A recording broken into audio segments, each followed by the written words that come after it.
Hello everyone, अगर आपको मेरा ये वीडियो पसंद आया तो इस वीडियो को लाइक कीजिएगा, इसको ज़्यादा से ज़्यादा शेयर कीजिएगा और मेरे चैनल को सब्सक्राइब कीजिएगा। इस वीडियो के अंदर हम बात करेंगे सेक्शन 21 की। उसके अंदर जो इलस्ट्रेशन दे रखे हैं उनकी, सेक्शन 22, सेक्शन 22A, सेक्शन 23 और सेक्शन 31। तो लेट्स स्टार्ट द वीडियो। सबसे पहले हम बात करेंगे सेक्शन 21 की। सेक्शन 21 के अंदर दे रखा है कि कोई भी ऐसा एडमिशन जो होता है वो अगर कोई पर्सन करता है या उसका रिप्रेजेंटेटिव करता है जो इंटरेस्ट के है, तो वो रिप्रेजेंटेटिव इन इंटरेस्ट या वो पर्सन अगर कोई एडमिशन करता है तो वो रेलिवेंट होंगे और वो प्रूव होंगे उसके अगेंस्ट। और वो हमेशा जो भी वो एडमिशन करता है पर्सन, वो उसके अगेंस्ट प्रूव होता है, उसके फेवर में नहीं होता। लेकिन फिर उसके बाद ये जो फॉलोइंग जो केसेस दे रखे हैं इनके अंदर जो एडमिशन होता है वो उसके पर्सन के फेवर में हो सकता है, वो प्रूव किया जा सकता है बाय या on behalf of the person, और कभी भी उसके फेवर में नहीं होता। तो ये तीन जो केसेस है उनके अंदर सबसे पहला जो है वो है कि अगर कोई पर्सन जो है उसकी अगर डेथ हो जाती है तो वो रेलिवेंट होगा जो थर्ड पर्सन है उसके बीच में, और उसके और जो थर्ड पर्सन है उन दोनों के बीच में वो रेलिवेंट होगा। और वो सेक्शन 32 के अंदर दे रखा है जो हम बाद में डिस्कस करेंगे। तो इसके अंदर जो पर्सन जो भी अगर उसकी डेथ हो जाती है उस पर्सन की, तो वो जो एडमिशन देता है तो वो उसका रेलिवेंट होगा, और वो रेलिवेंट किसके लिए बीच में होगा, वो थर्ड पर्सन के बीच में होगा, और वो सेक्शन 32 के अंदर होगा। इस केस में वो एडमिशन जो है उस पर्सन के फेवर में भी हो सकता है, और वो उसके बिहाफ पर या फिर उसके थ्रू वो एडमिशन यहाँ पर उसको माना जाएगा उस एडमिशन को, और उसको प्रूव किया जा सकता है। और इसमें सेकंड में जो दे रखा है वो है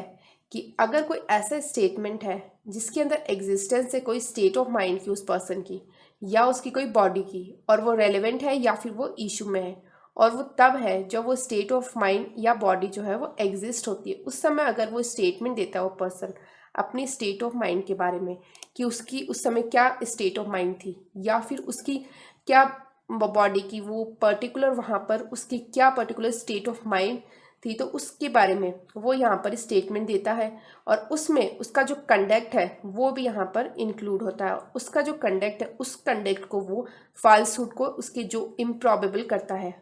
मतलब उसको किसी भी तरीके से ये करता है कि वो जो उसका कंडक्ट है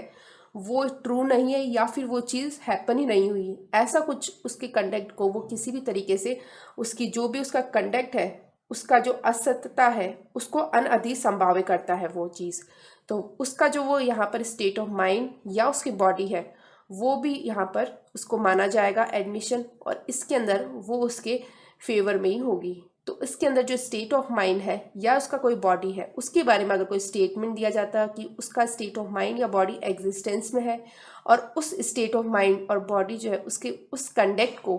किसी भी तरीके से फॉल्स करते हैं कि वो वहाँ पर उस समय उसका वो स्टेट ऑफ माइंड या उसकी वो बॉडी नहीं थी, उस समय वो पर्टिकुलर उस स्टेट ऑफ माइंड में नहीं था, उस पर्टिकुलर उसका वहाँ पर जो शरीर या जो भी उसके मन की दशा थी वो उस समय वहाँ पर वो नहीं थी। एक तरीके से वो जो पर्टिकुलर वो अपनी बात कह रहा है वो उसका स्टेट ऑफ माइंड वहाँ पर बताता है। तो इसके अंदर भी वो स्टेटमेंट जो उसका है वो यहाँ पर एडमिशन माना जाएगा और उसके फेवर में वो होगा। फिर उसके बाद जो नेक्स्ट है वो है कि ये रेलिवेंट होगा और वो अदरवाइज होगा देन एन इज एडमिशन, मतलब कि वो किसी भी तरीके से एडमिशन के अलावा वो चीज़ जो है वो रेलिवेंट होगी। यहाँ पर एडमिशन के लिए वो रेलिवेंट नहीं होगी, लेकिन उसके अलावा किसी भी तरीके से वो अन्यथा वो सुसंगत हो सकती है वो चीज़। तो उस केस में भी वो जो यहाँ पर एडमिशन दे रहा है वो प्रूफ हो सकता है और बाई और उसके बिहाव पर हो सकता है वो पर्सन के जो वो दे रहा है या उसके रिप्रेजेंटेटिव इन इंटरेस्ट के लिए। तो इसके अंदर जो इलस्ट्रेशन दे रखी है उसके अंदर सबसे पहली जो इलस्ट्रेशन है वो ये बात करती है कि अगर कोई क्वेश्चन है कि ए और बी जो है उनके बीच में सर्टेन कोई डीड है और वो डीड फॉर्ज है या नहीं है, तो उस केस में ए ने ये कहा कि वो जो डीड है वो जेन्युइन है, वो सही है, और बी ये कहता है कि वो फॉर्ज्ड है। तो उस केस में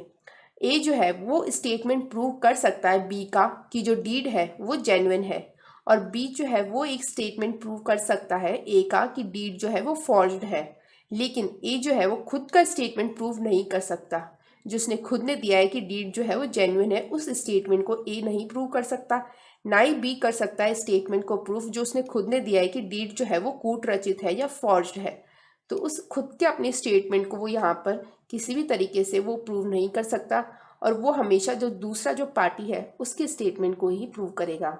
और अपनी खुद के स्टेटमेंट को प्रूव नहीं कर सकता किसी भी केस में। इस इलस्ट्रेशन में ये बात कही गई थी। फिर जो नेक्स्ट इलस्ट्रेशन है वो ये बात करता है कि अगर ए है वो किसी क्राइम का अक्यूज है जो उसने किया है और वो कलकत्ता में उसने किया है, तो उसने एक लेटर दिया, एक लेटर एक तरीके से उसने प्रोड्यूस किया जो उसने लिखा था, और उसका जो डेटेड जो उसने की थी वो लाहौर में की थी उस दिन के ऊपर, और उसमें लाहौर का जो पोस्ट मार्क था वो भी था उस दिन का। तो ये स्टेटमेंट जो उस लेटर में थी तो वो एडमिसिबल मानी जाएगी, क्योंकि अगर ए की डेथ हो जाती तो वो एडमिसिबल होती 32 के क्लॉज 2 के अंदर।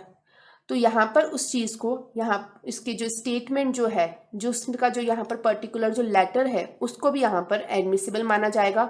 और वो इसके अंदर उसको रेलेवेंट माना जाएगा उस चीज़ को। और वो रेलेवेंट क्यों है? क्योंकि उसकी अगर डेथ हो जाती तो वो चीज़ जो है वो उसके और थर्ड पर्सन के बीच में रेलेवेंट होती और सेक्शन 32 के अंदर होती, जो क्लॉज 2 है उसके अंदर। तो यहाँ पर भी उस चीज़ को अगर उसने खुद के फेवर में ही वो चीज़ बोली है तो भी उस चीज़ को यहाँ पर रेलिवेंट माना जाएगा सेक्शन 21 के अंदर। फिर उसके बाद नेक्स्ट जो इलस्ट्रेशन है वो ये बात करती है कि अगर ए को अक्यूज़ किया है कि उसने कोई स्टोलन गुड्स लिए, ये जानते हुए कि वो स्टोलन है, तो वो क्या करता है, उसने ऑफर किया है कि वो प्रूव करता है कि उसने ना मना कर दिया उनको, जो उनकी सेल करने के लिए उनकी जो वैल्यू है उसके नीचे मना कर दिया उसने कि वो किसी भी तरीके से उनको नहीं बेचेगा, जो भी उनकी वैल्यू उसके नीचे नहीं बेचेगा, जितनी उनकी वैल्यू है उसी वैल्यू में उसको बेचेगा। तो ए जो है वो इस स्टेटमेंट को प्रूव कर सकता है, क्योंकि वो एक एडमिशन है, क्योंकि वो एक्सप्लेनेट कर रहा है, उसका एक्सप्लेनेशन कर रहा है किसी भी तरीके से उसका कंडक्ट का जो उस फैक्ट इन इश्यू में दे रखा है। तो उस कंडक्ट को वो एक्सप्लेन कर रहा है, क्योंकि ए ने मना कर दिया उनको बेचने के लिए, जो उनकी वैल्यू थी उसके नीचे, उनकी वैल्यू से नीचे वो किसी भी तरीके से उन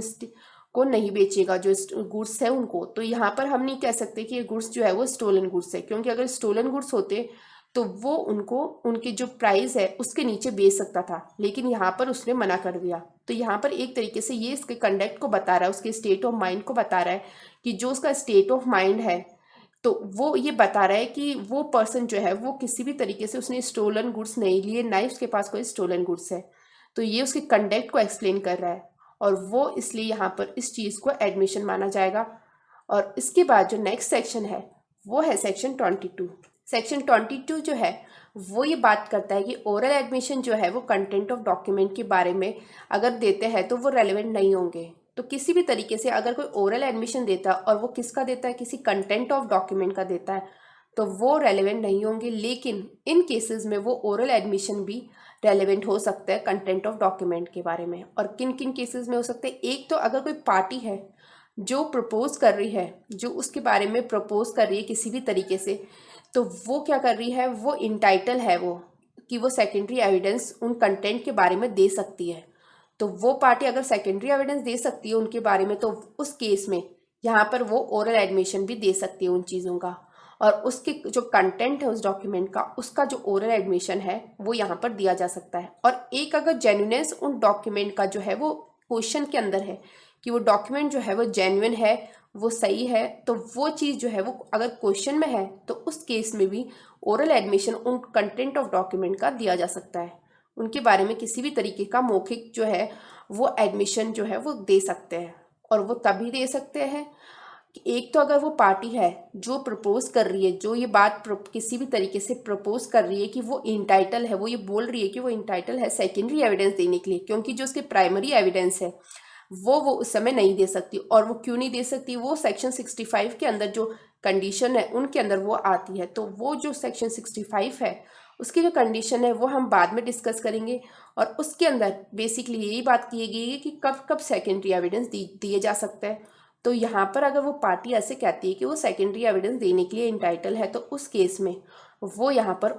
ओरल जो है वो एडमिशन दे सकती है और कंटेंट ऑफ डॉक्यूमेंट के बारे में दे सकती है, और वो रेलेवेंट होंगे। और एक अगर उनका जो डॉक्यूमेंट है जो प्रोड्यूस किया गया है और जो क्वेश्चन के अंदर है वो प्रोड्यूस डॉक्यूमेंट, उसका जेन्युइननेस के बारे में कोई क्वेश्चन है उस पर्टिकुलर डॉक्यूमेंट के, तो उस केस में भी ओरल एडमिशन दिया जा सकता है। फिर उसके बाद जो नेक्स्ट सेक्शन है वो है सेक्शन 22A। उसको इंसर्ट किया गया था इंफॉर्मेशन टेक्नोलॉजी एक्ट 2000 के अंदर, और ये जो 2000 है उसमें इसको इंसर्ट कर दिया गया था सेक्शन 22A को इंडियन एविडेंस एक्ट के अंदर। और इसके अंदर ये बात की गई है कि ओरल एडमिशन जो है वो कंटेंट ऑफ इलेक्ट्रॉनिक रिकॉर्ड के बारे में जो देता है तो वो रेलेवेंट नहीं होगा। तो इसको किसी भी तरीके से अगर कोई ओरल एडमिशन देता है और वो इलेक्ट्रॉनिक रिकॉर्ड के कंटेंट के बारे में, उसकी अंतर्वस्तु के बारे में देता है तो वो यहाँ पर रेलेवेंट नहीं होगा, लेकिन वो रेलेवेंट हो सकता है अगर उनका जेन्युइननेस उस इलेक्ट्रॉनिक रिकॉर्ड का जो प्रोड्यूस किया गया है वो क्वेश्चन में है। ओरल एडमिशन दिया जा सकता है उसके कंटेंट का, उस इलेक्ट्रॉनिक रिकॉर्ड का, वरना इलेक्ट्रॉनिक रिकॉर्ड के कंटेंट के बारे में किसी भी तरीके का कोई भी ओरल एडमिशन नहीं दिया जा सकता और ना ही उस चीज़ को रेलेवेंट माना जाएगा। तो यहाँ पर इस पर्टिकुलर सेक्शन 22A के अंदर यही बात की गई थी। और उसके बाद जो नेक्स्ट सेक्शन है वो है सेक्शन 23। सेक्शन 23 जो है वो ये बात करता है कि अगर कोई सिविल केस है तो उसके अंदर कोई भी एडमिशन रेलेवेंट नहीं होगा। और वो कब रेलेवेंट नहीं होगा? वो तब रेलेवेंट नहीं होगा अगर वो कोई एक्सप्रेस कंडीशन के साथ दिया गया है कि जो उसका जो भी एविडेंस है वो नहीं दिया जाएगा। ऐसी कोई एक्सप्रेस कंडीशन लगा दी कि जो भी उसका एविडेंस है उस सिविल केस के अंदर, तो वो उसका एविडेंस जो है उस पर्टिकुलर एडमिशन का वो नहीं दिया जाएगा। तो उस केस में कोई भी एडमिशन जो है सिविल केस में वो रेलेवेंट नहीं होगा। और एक अगर ऐसा कोई सर्कमटेंसेस है जिसमें कोर्ट ये इन्फर करती है कि जो पार्टीज है उन्होंने आपस में एग्री कर लिया कि जो भी उसका एविडेंस है वो नहीं दिया जाएगा। आप अगर किसी भी तरीके से पार्टीज आपस में एग्री कर देती है कि जो भी वो यहाँ पर जो सरकमटेंस है उसके अंदर कोर्ट को ऐसे लगता है कि पार्टीज ने किसी भी तरीके से एग्री कर लिया एक दूसरे के साथ कि जो भी एविडेंस है वो यहाँ पर नहीं दिया जाएगा उसका, तो उस केस में भी कोई भी एडमिशन सिविल केसेस के अंदर रेलेवेंट नहीं होगा। वरना सिविल केसेस के अंदर एडमिशन को है रेलेवेंट मान सकते हैं और वो रेलेवेंट होता है, लेकिन इन दोनों केसेस में सिविल केसेस के अंदर किसी भी तरीके का कोई भी एडमिशन रेलेवेंट नहीं होता। एक तो अगर एक्सप्रेस कंडीशन में वो दिया गया है या फिर अगर पार्टीज ने खुद ने एग्री कर लिया कि उसके बारे में कोई भी एविडेंस नहीं दिया जाएगा, या फिर इसमें किसी भी तरीके से वो ऐसे कह सकती है कि उनको एक तरीके से वो आउट ऑफ कोर्ट सेटलमेंट कर रही है और उस केस में आउट ऑफ कोर्ट सेटलमेंट में पार्टीज ने आपस में एग्री कर लिया कि हाँ उसका किसी भी तरीके से कोई भी वो एविडेंस कोर्ट में नहीं देंगे, तो उस केस में कोर्ट उनको यहाँ पर उस चीज़ को उनको फोर्स नहीं कर सकता कि वो यहाँ पर उसके बारे में एडमिशन दे। तो वो चीज़ जो है उसको यहाँ पर सेक्शन 23 के अंदर कवर किया गया है। और इसके अंदर एक एक्सप्लेनेशन है जो ये बात करता है कि अगर कोई बैरिस्टर है, कोई प्लीडर है या अटॉर्नी या कोई वकील है तो उनको लेकिन कंपेल किया जा सकता है कि वो एविडेंस दे। जो सेक्शन 126 के अंदर जो पर्टिकुलर जो बात की गई है उसके अंदर इनको बैरिस्टर को, प्लीडर को, अटॉर्नी को और वकील को इनको कंपेल किया जा सकता है। इनको पर्टिकुलर यहाँ पर ये जो इसके पर्टिकुलर सेक्शन की जो एक्सेप्शन है, जो इसका यहाँ पर पर्टिकुलर जो अपवाद है इनको नहीं मिलता, वो इनके ऊपर ये बातें लागू नहीं होगी और ये इनको कंपेल किया जा सकता है कि वो अपना जो भी एविडेंस है वो दे। और वो सेक्शन 126 के हिसाब से इनको यहाँ पर ये एक्सेप्शन नहीं मिलेगा। सिर्फ ये उन्हीं को मिलेगा जो पर्टिकुलर कोई पर्सन, जो पार्टी है या फिर और कोई अदर कोई पर्सन है, उनको यहाँ पर ये इसका सेक्शन 23 का जो है एक्सेप्शन मिलेगा। वरना जो बैरिस्टर है, प्लीडर है, अटॉर्नी, वकील है, उनको कंपेल किया जा सकता है, उनको किसी भी तरीके के कोई भी उनको छूट नहीं मिलेगी। फिर उसके बाद जो नेक्स्ट सेक्शन है वो है सेक्शन 31। सेक्शन 31 जो है वो ये बात करता है कि एडमिशन जो है वो कंक्लूसिव प्रूफ नहीं होता। जो मैटर एडमिटेड है उसका वो किसी भी तरीके से निश्चायक सबूत नहीं होता, जो मैटर जो एडमिट हुआ है उसका, लेकिन वो स्टॉपल की तरह काम करता है। ये जो सेक्शन 31 है वो ये बात करता है कि पर्टिकुलर जो एडमिशन्स होते हैं वो निश्चायक सबूत नहीं होते कि वो कंक्लूसिव प्रूफ नहीं होता उस मैटर का, लेकिन वो विबंध की तरह काम करते हैं। और जो स्टॉपल है वो एक तरीके से बात करता है कि किसी भी चीज़ को रोकना, स्टॉप करना। और इसके अंदर अगर कोई पर्सन या तो वर्ड से, कोई साइन से, कोई किसी भी तरीके से अगर उसने अपने आप को किसी पोजीशन में रख लिया तो बाद में वो अगर कोई दूसरा पर्सन उसकी उस पोजीशन के ऊपर कोई चीज़ कर लेता है तो बाद में फिर वो पर्सन अपनी पोजीशन को चेंज नहीं कर सकता। स्टॉपल के अंदर बेसिकली यही बात की गई है और इसको हम बाद में ज़्यादा इसको डिस्क्राइब करेंगे और वो सेक्शन 115 के अंदर दे रखी है, तो उसके अंदर हम स्टॉपल को डिटेल में डिस्कस करेंगे। यहाँ पर सिर्फ यही बात की गई है सेक्शन 31 के अंदर कि जो एडमिशन है उनको कंक्लूसिव प्रूफ नहीं मानते, जो भी मैटर एडमिटेड है उसका, लेकिन वो स्टॉपल के तौर पर काम कर सकते हैं। सो बेसिकली इसके अंदर यही बात की गई है सेक्शन 31 के अंदर। नेक्स्ट जो सेक्शन है वो बाद की वीडियोस में कवर होंगे। अगर आपको मेरे इस वीडियो से कुछ भी अच्छा सीखने को मिला तो मेरे इस वीडियो को लाइक कीजिएगा, इससे ज़्यादा शेयर कीजिएगा और मेरे चैनल को सब्सक्राइब कीजिएगा। Thank you and stay tuned.